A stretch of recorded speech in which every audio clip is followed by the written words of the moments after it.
Hello, tribe. It's been a while. I don't know when was the last time I did a video. Well, either way, I'm here tonight to do a video before I finish my homework. Um, I know I should have finished my homework first, then do a video, but I figure I might forget the message that I have for y'all. So I figure I'll do the video first. Then I will continue with my homework, even though I really don't feel like touching it. But I'll be done with school next month, and I cannot wait. Anyhow, first let me check in with y'all. How are y'all? How's life treating y'all? Oh, Pluto is in retrograde. Oh, so we already know how that goes, where everything is just resurfacing. So if you've been looking at your planets in your chart, so hopefully things is working out for you. Things is working out for me slowly. I'm trying to plan things around my chart. I know right now in the month of June, Venus is in my first house. So there's been a lot of attraction going on. So people be stopping at their tracks, seeing me both ways, left and right. Who is she? Who is that? This and that the third. And of course, everybody's just so attracted to the energy that I have. But I will always protect my energy. And yes, I'm living out loud unapologetically. So I don't have a care in the world. So I'm not hiding nothing. I'm just going to be myself naturally, whether you like it or not. And I'm going to tell you like it is. As far as me, things is going well. Just trying to finish doc school. I'll be done with that. So I look forward to that because I'm so over it. But, the doctoral journey really taught me a lot, I'm glad I pushed through with that journey while everything was going on. Because so much stuff was going on that I just didn't know whether I was going or coming. I need to figure something out. But anyhow, I am, finding that peace within myself. No, I'm not using sign language right now because I'm holding the phone in my other hand. So, I could use sign language in one hand, but many people wouldn't even understand the sign language in one hand because you have to use both hands. So, just going to talk, and there's going to be captions on the bottom. So, today's message is attachment. I was up here for the last few days reviewing the attachments that I had, losses. And I was writing in my journal too, thinking, I was crying too. Everything was hitting me. And what triggered it was I needed to write a 6 to 8 page paper about myself. Of course, my leadership skills and stuff. What changed from the time when I first came into the doc program to when I'm about to lead the doc program. So this is like a truly reflection of myself as the woman that I am right now. And still continuing to become the woman that I need to be and that I want to be. So back to attachment, the losses. And I realized that I did not give myself a chance to grieve properly. Y'all hear what I'm saying? Grieve properly. And what I mean by that is of all the stuff that I've been through in my life, childhood up until now, I didn't know that I was harboring so much pain.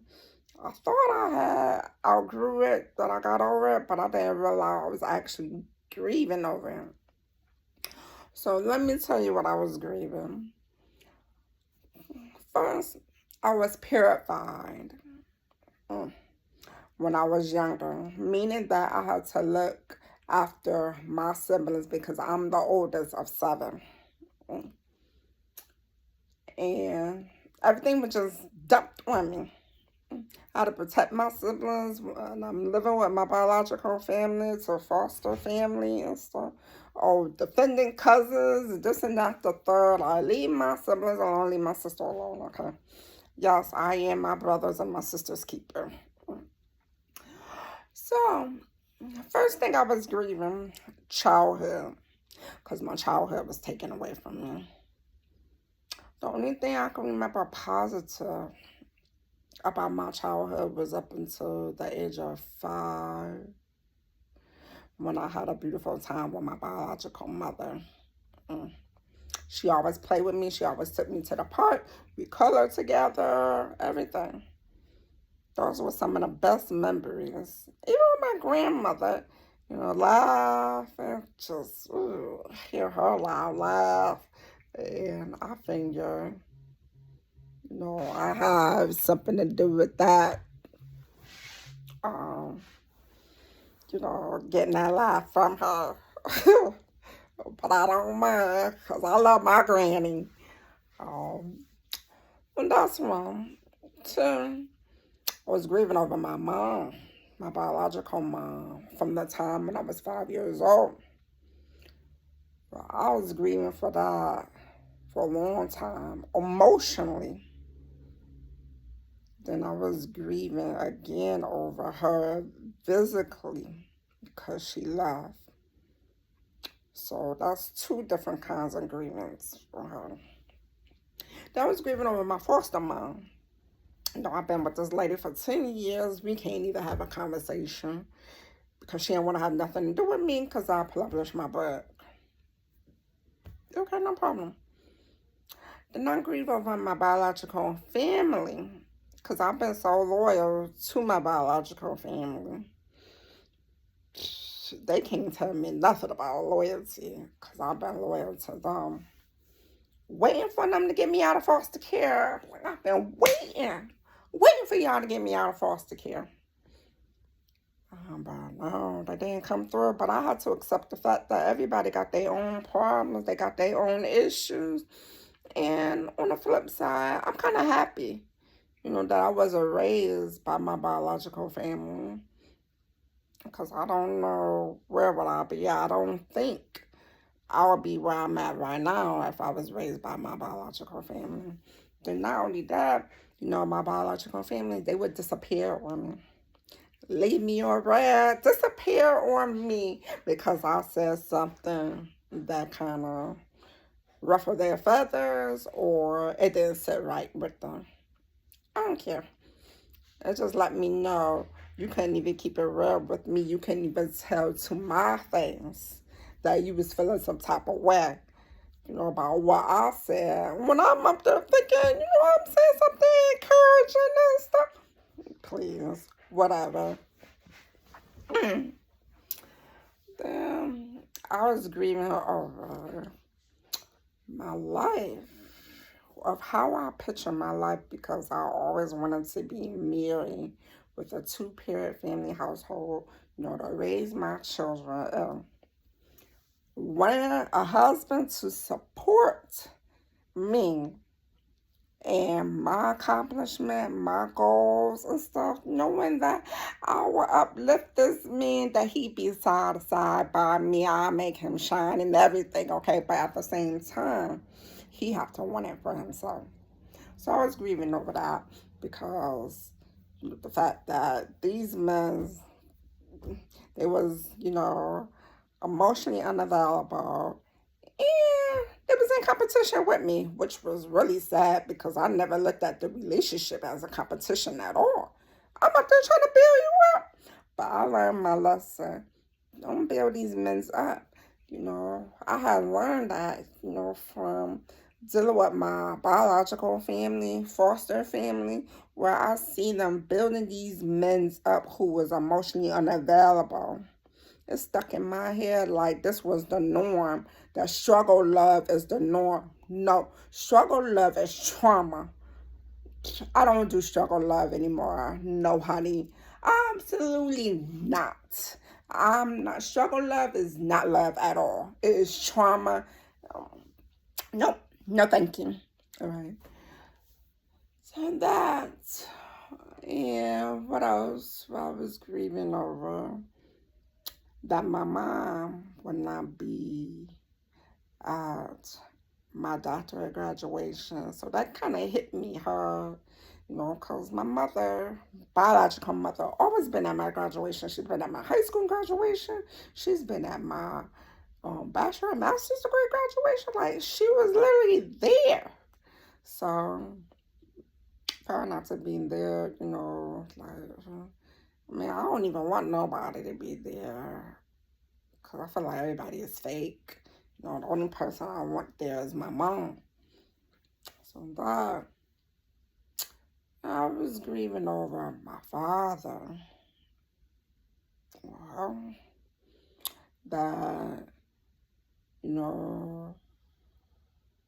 we cannot have a father and daughter relationship. He felt some type of way. He said that I'm not his daughter anymore because I published my butt. I don't care. Because I never really looked at him as my father anyways to begin with, because I met the man when I was 15. So, like, I really don't care. But I try to look past that, but it just comes down to that he have a mindset of a pimp and that he will always be a pimp. So, but...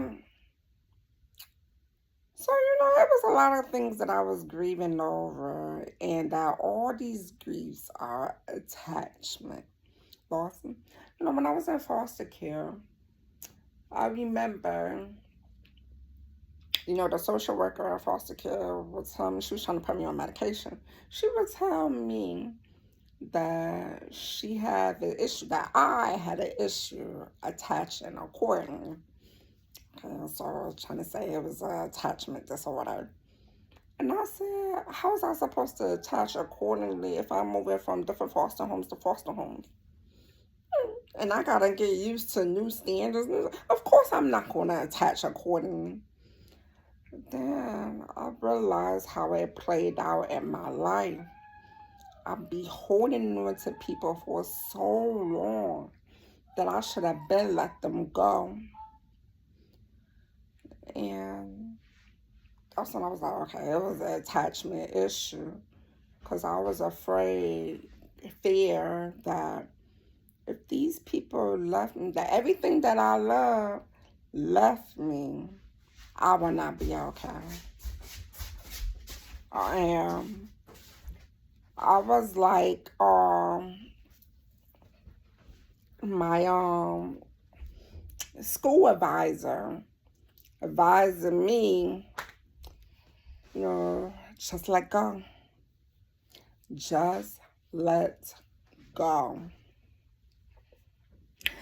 And it was so hard for me to let go because, I'm crying in the school office and everything. I said, it's so hard to let go. But she was like, you holding on when you don't need to hold on. Let's go. You will still be okay when you let go. And she's like, you up there fighting with the world because you angry. I'm up there trying to figure out why I'm angry with the world. I'm still smiling and stuff. Why am I angry with the world? But beneath all that, it wasn't anger. It was grief. Grief. The things didn't play out the way I wanted to play out. But on the flip side, all these losses kind of happened that I brought into existence. And what I mean by that is when we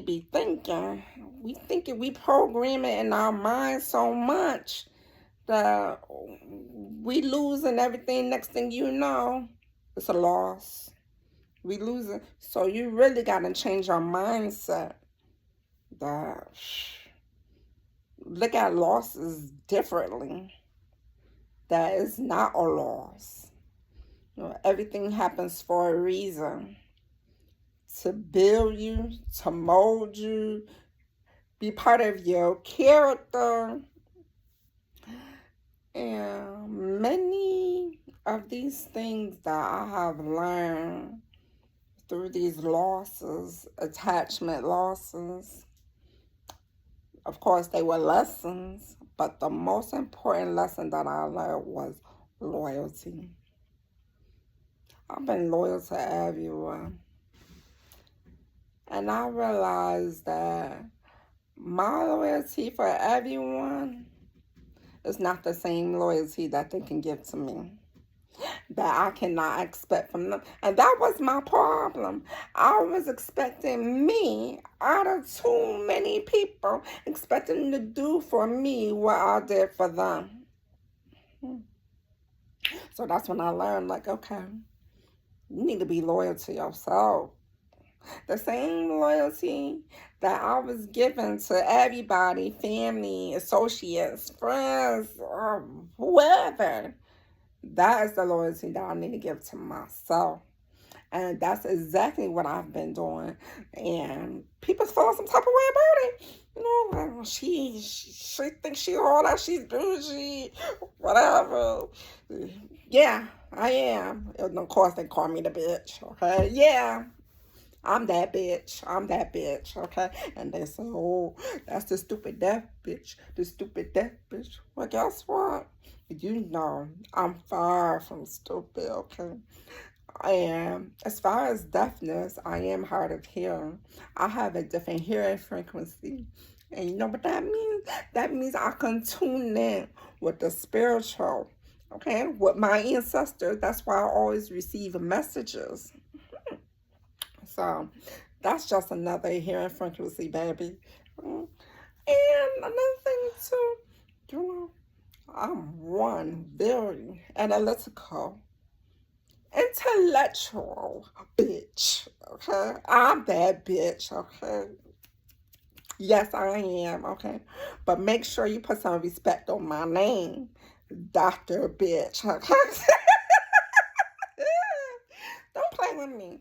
Because I could have a sense of humor about what all these people be saying about me, throw so many stones at me. But guess what? Them stones ain't do anything to me. It might slow me down, but I still rise up to the top.